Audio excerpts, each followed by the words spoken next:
kita pertahankan mulut kita menuturkan yang diharamkan Allah sampai mati. Itu ngarannya istiqamah pada perkataan. Kita jaga perbuatan kita daripada yang diharamkan Allah. Selalu kita melaksanakan apa yang diperintah Allah sampai mati.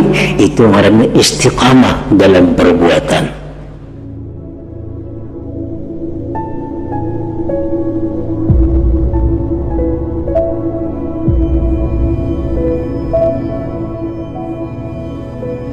Bismillahirrahmanirrahim. Alhamdulillahilladzi amarana bittaqwa wal istiqamah wa wa'ada liman ittaqa wastaqama bil jannah. Asyhadu an la ilaha illallah wahdahu la syarika lah wa asyhadu anna sayyidana Muhammadan abduhu wa rasuluhu la nabiyya ba'dah. Allahumma salli wa sallim wa barik ala sayyidina maulana Muhammadin sahibis syafa'ah wa ala alihi wa ashabihi wa zurriyyatihi wa adba'ihi ila yaumil qiyamah, amma ba'du. Yang kita hormati dan kita cintai para habaib dan para alim ulama, para muhibbin, hadirin hadirat rahimakumullah. Puji dan syukur senantiasa kita haturkan kehadiran Allah Subhanahu wa ta'ala atas limpahan nikmat karunia yang selalu dicurahkan kepada kita. Salawat dan salam kita haturkan juga kepada junjungan kita Nabi besar Muhammad sallallahu alaihi wasallam dan kepada seluruh keluarga, para sahabat, zurriyat dan pengikut beliau sampai hari kiamat nanti. Para muhibbin rahimakumullah, hadis yang ke-21 dari 40 hadis. An Abi Amrin wakila Abi Amrata Sufyan ibni Abdullah radhiyallahu anhu qala qultu ya Rasulullah kulli fil Islam qawlan la as'alu anhu ahadan ghairak qala qul amantu billah thumma istaqim, rawahu Muslim. Hadis yang ke-21 dari Abi Amr, dan dikatakan orang Abi Amrah. Sufyan bin Abdullah radhiyallahu anhu berkata, aku berkata kepada Rasulullah sallallahu alaihi wasallam, wahai Rasulullah, katakan bagiku, ajarkan kepadaku pada agama Islam akan satu perkataan, satu ajaran yang tidak aku bertanya daripadanya seseorang selain engkau. Nah, ini Sufyan bin Abdullah minta kepada Rasulullah sallallahu alaihi wasallam amalan yang cukup, yang dengan amalan itu dia tidak meminta kepada seseorang juga pun sesudah Rasulullah sallallahu alaihi wasallam. Maka Rasulullah menjawab, ujar Nabi kita, qul katakan amantu billah tsumma istaqim. Maksudnya adalah berimanlah engkau dengan Allah, kemudian istiqamah. Nah, jadi di sini Rasulullah Shallallahu Alaihi Wasallam memberikan kepada Sufyan bin Abdullah ini akan satu amaliyah, satu amalan, yaitu beriman dengan Allah, kemudian istiqamah. Para muhibbin rahimakumullah, beriman dengan Allah itu sudah kita ketahui apa yang dimaksud dengan beriman itu. Kemudian istiqamah. berpuluh-puluh macam pendapat para ulama yang menerangkan tentang pengertian istiqamah itu. Di antaranya ada pendapat yang mengatakan istiqamah itu artinya adalah dawamut ta'ah ilal maut, kekal taat sampai mati. Itu artinya istiqamah. Bi ayyan tafila awamir Allah wa yajtaniba nawahiyah zahiran wa batina qawlan wa fi'la i'tiqadan wa maqama. Dengan bahwa menjunjung segala perintah Allah, menjauhi larangan-larangan Allah zahir dan batin, perkataan dan perbuatan, i'tikad dan maqam, ilal maut sampai mati. Itu disebut istiqamah ngarannya.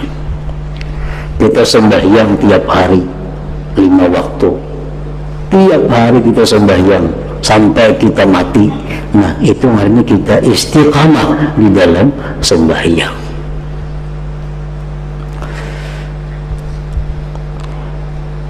Kita berkata perkataan yang diridai oleh agama sampai kita mati, tidak ada keluar kata-kata di mulut kita yang dilarang agama. Kita pertahankan mulut kita menuturkan yang diharamkan Allah sampai mati. Itu ngarannya istiqamah pada perkataan. Kita jaga perbuatan kita daripada yang diharamkan Allah. Selalu kita melaksanakan apa yang diperintah Allah sampai mati. Itu namanya istiqamah dalam perbuatan.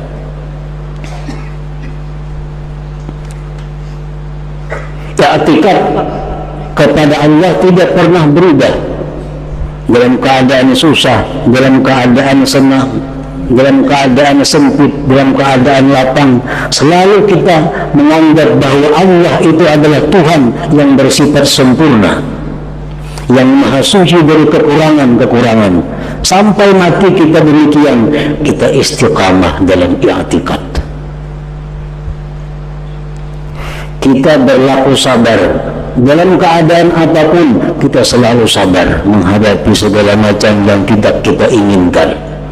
Kita selalu bersyukur kepada Allah setiap kali kita menerima nikmat Allah sampai mati. Itu namanya istiqamah dalam makam.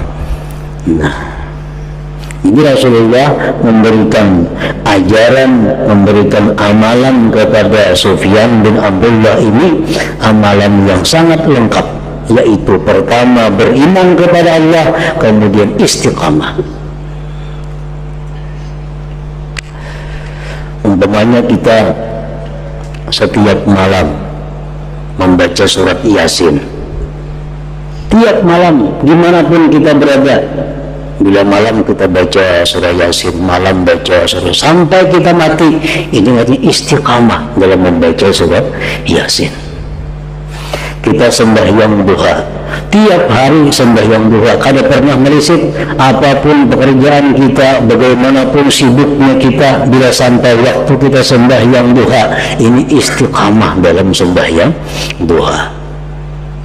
Setiap hari kita menuntut ilmu, setiap hari kita ke pengajian, apapun kesibukan kita, tetap kita laksanakan pengajian. Itu namanya istiqamah dalam talabatul ilmi, dalam talabul ilmi, menuntut ilmu. Nah, istiqamah merupakan sifat atau perilaku yang sangat terpuji. Allah Subhanahu wa ta'ala berfirman di dalam surat Fussilat ayat 30, innal ladzina qalu rabbuna Allah thumma istaqamu tatanazzalu alaihimul malaikah alla takhafu wa la tahzanu wa abshiru bil jannati allati kuntum tu'adun. Yang artinya sesungguhnya orang-orang orang yang beriman dengan Allah, kemudian mereka istiqamah, mempertahankan perilaku baik sampai mati. Istiqamah.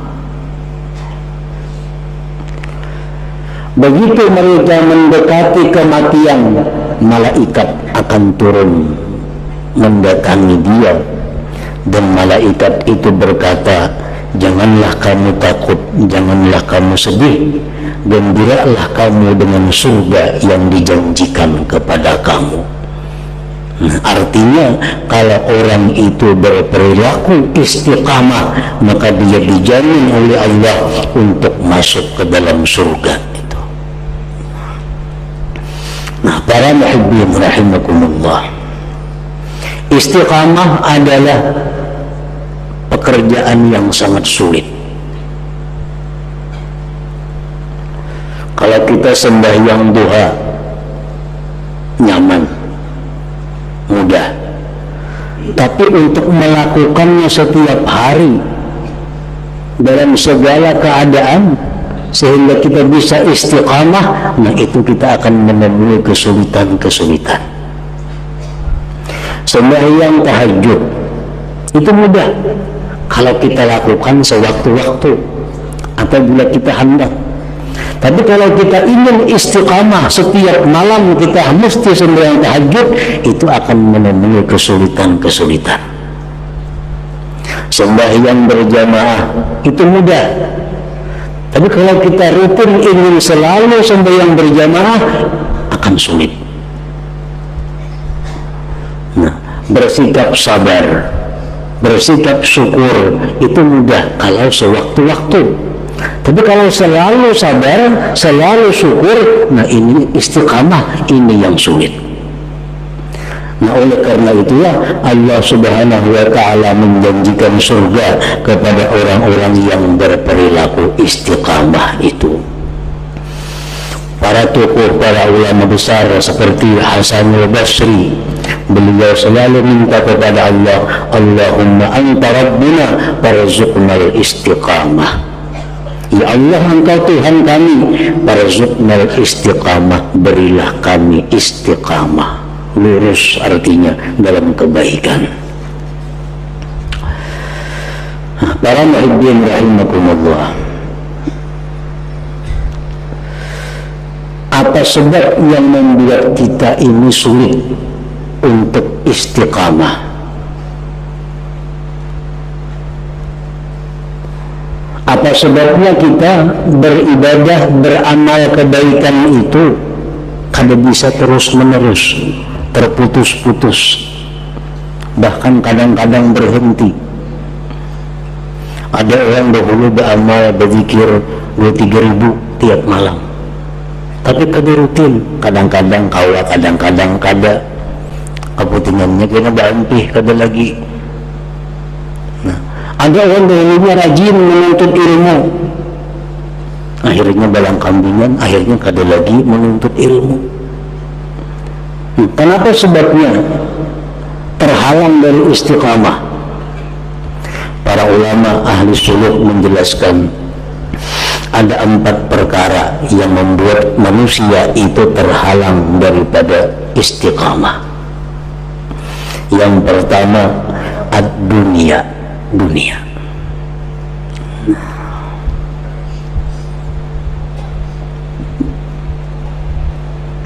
Kekayaan, harta benda, usaha, kepangkatan, kedudukan, jabatan, itu seringkali menghambat rutin kita untuk ibadah. Rasulullah sallallahu alaihi wasallam bersabda, "Man ahabba dunya adarra bi akhiratihi." Ila akhir hadis. Siapa-siapa yang mencintai dunia itu pasti mengganggu akhiratnya.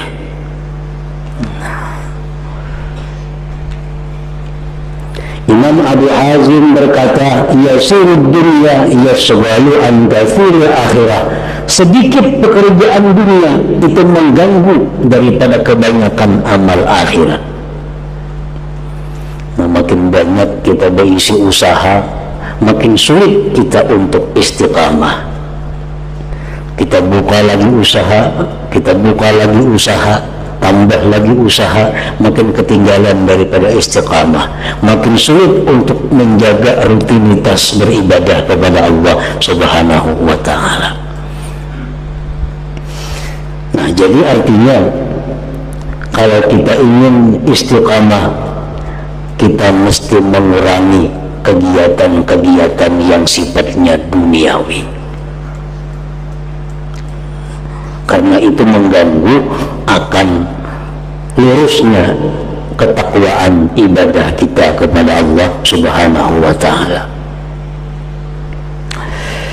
Yang kedua, al-khalqu, makhluk, manusia. Manusia ini seringkali membuat kita terhalang untuk bisa rutin beribadah. Sebagian ulama berkata, aqlil minal ma'arif fa innahu aslam li dinik wa qalbik. Kurangi kenalan-kenalan, kurangi patuhan-patuhan, lebih selamat agama engkau dan hati engkau. Makin banyak kita punya kenalan, makin banyak punya papatuhan, makin sulit kita untuk bisa istiqamah. Saya kung datang beilang, kita mengilangi inyang kada nyaman kada beilang. Akhirnya mengusnya rutin sembahyang berjamaah, luput waktunya. Mengusnya kita sembahyang duha, kada sembahyang duha, karena kebanyakan mengurusi manusia, mengurusi makhluk.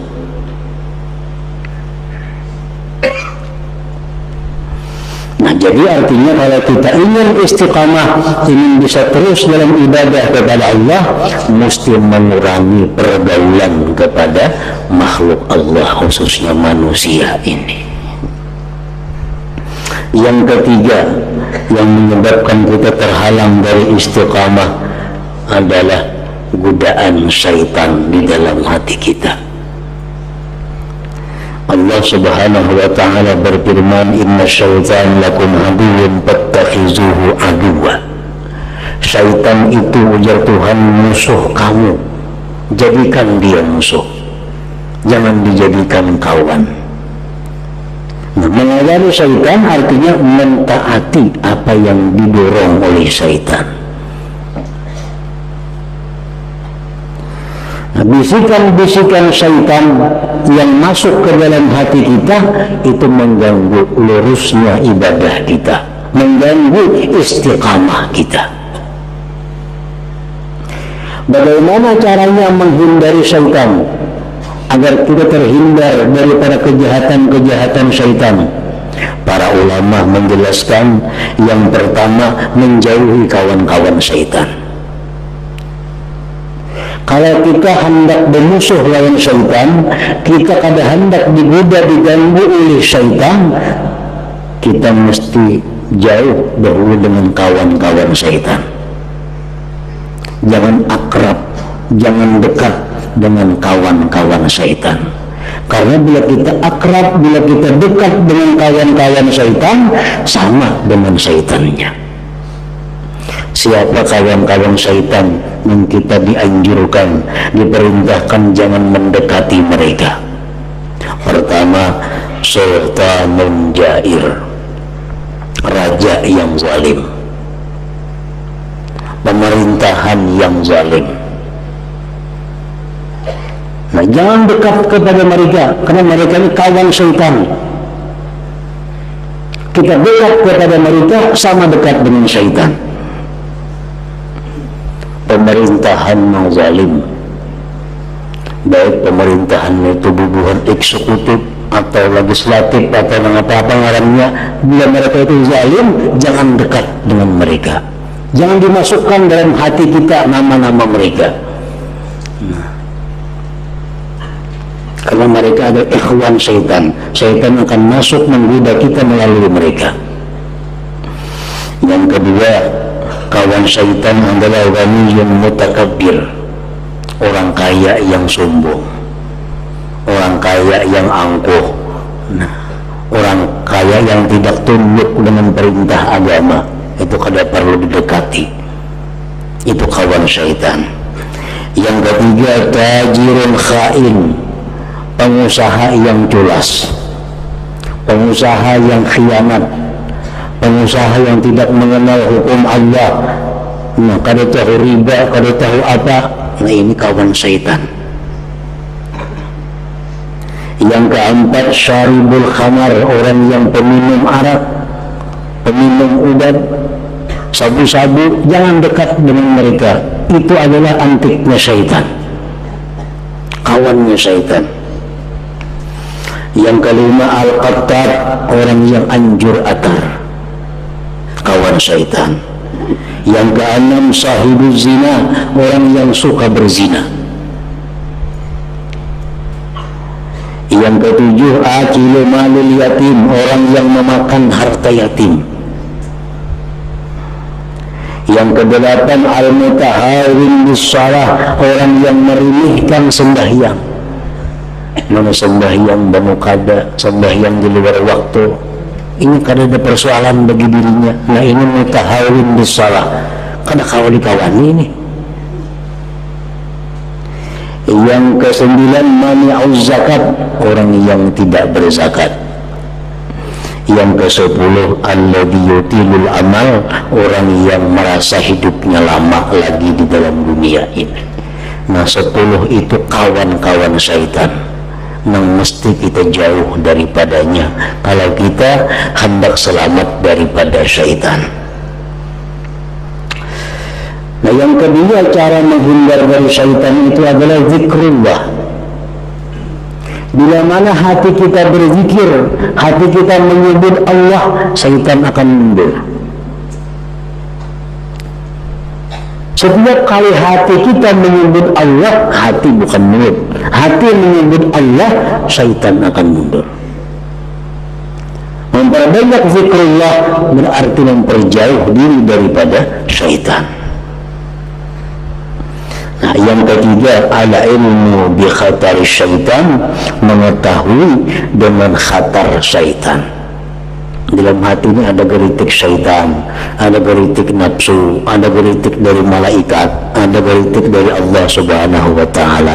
Nah, mengetahui itu adalah jalan untuk menyelamatkan diri dari tipu daya syaitan. Nah, yang ketiga, yang menghalangi kita istiqamah adalah syaitan. Yang keempat, an-nafsu. Nah, nafsu yang ada dalam diri kita. Allah Subhanahu wa ta'ala berfirman, inna nafsa la'ammaratun bisu. Nafsu itu selalu mengajak, memerintahkan, mengarahkan kepada kejahatan. Nafsu ini katujunya nyaman, katujunya yang senang karena memikirkan akibat. Ini nafsu. Yang penting bagi nafsu itu kesenangan sesaat.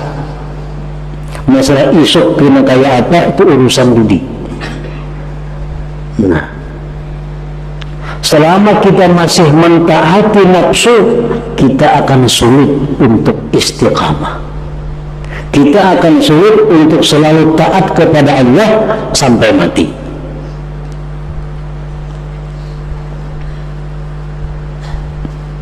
Nah, oleh karena itu para ulama mengajarkan kepada kita bahwa salah satu cara untuk menekan nafsu ini adalah hamlu asqalil ibadah alaiha, menanggungkan beban-beban ibadah atas nafsu itu. Kada kawa kada dipaksa. Kita hendak beribadah, ibadah ini sulit. Nah, itu kada kawa kada dipaksa. Paksa. Setiap ibadah yang kita senang, setiap ibadah yang kita rame, ibadah yang kita katuju, itu ibadah nafsu. Ibadah nafsu. Nah, cari ibadah-ibadah, cari amalan-amalan yang nafsu kita kada katuju melakukannya. Nah, dengan demikian nafsu dalam diri kita itu akan menjadi jinak dan patuh kepada kita. Nah, 4 perkara inilah yang dalam kenyataannya mengganggu kita untuk selalu taat kepada Allah. Kenapa kita kadang-kala aktif untuk ini ibadah, kadang-kala aktif untuk ini perbuatan taat? Mungkin karena kebanyakan urusan dunia, mungkin karena kebanyakan yang diurusi manusia, mungkin karena bisikan syaitan, mungkin karena dorongan daripada nafsu. Nah, 4 hal inilah yang membuat kita terhalang daripada bersifat berperilaku istiqamah. Padahal perilaku istiqamah itu merupakan satu tingkatan yang sangat mulia, yang sangat agung di sisi Allah Subhanahu wa Ta'ala.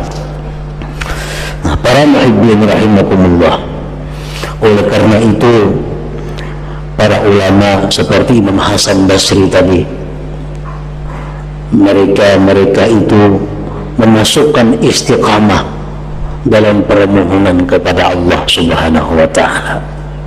Nah, jadi bukan hanya minta kesehatan kepada Allah, bukan hanya minta keselamatan, bukan hanya minta macam-macam, tapi yang lebih penting minta kepada Allah istiqamah. Allahumma anta rabbuna farzuqnal istiqamah. Itu doa Sayyidina Hasan Basri radhiyallahu ta'ala anhu. Nah, kemudian hadis yang ke-22 ila hadratin Nabi sallallahu alaihi wasallam. Al-Fatihah.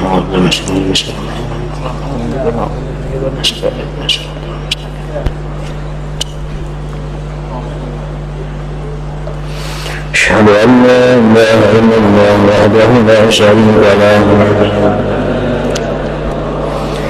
wa asyhadu anna sayyidana Muhammadan abduhu wa rasuluhu.